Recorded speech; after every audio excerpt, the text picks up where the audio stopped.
Today on the octave day, that is the 8th day from the Solemnity of Christmas, the 8th day of Christmas Day, we also celebrate the Solemnity of Mary, Mother of God.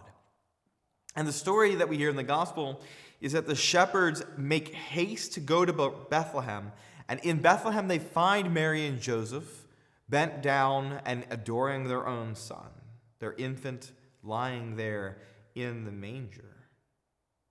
When they see that, they share with Mary and Joseph all the signs and all the wonders that they experienced that compelled them to come to the manger.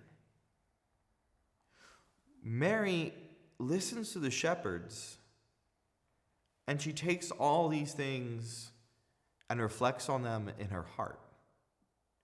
In the Immaculate Heart of Mary, she takes all these mysteries of her son's life and she holds them and treasures them in her heart.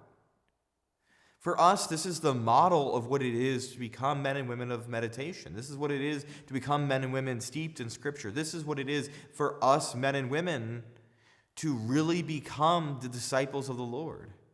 That we don't just watch and listen to what the Lord teaches, but we internalize it. To ponder things in my heart mean that as I'm going throughout my day, what's preoccupying the back of my mind is the mysteries of what the Lord does for me. Right? Mary doesn't just read a book. She doesn't read, but she does read Scripture. But here it's not talking about her reading Scripture and then holding the stories of Scripture in her mind and thinking back to it. No, this is a real life event for her. This is where God is present in her life. And yes, maybe you could say it's a little easier because there she is holding God as an infant. But the same is true for us. We hold God in our lives. In the Eucharist, each and every day, we receive God and we hold Him. We receive God and we touch Him. In our lives out in the world, we encounter God and we hear God speaking. We should be seeking Him. Throughout our whole day, we should be pondering within us. What is God accomplishing in me?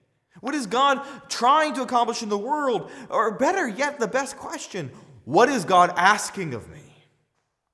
To hold these things internally is to be preoccupied with God, even as I go about my daily life.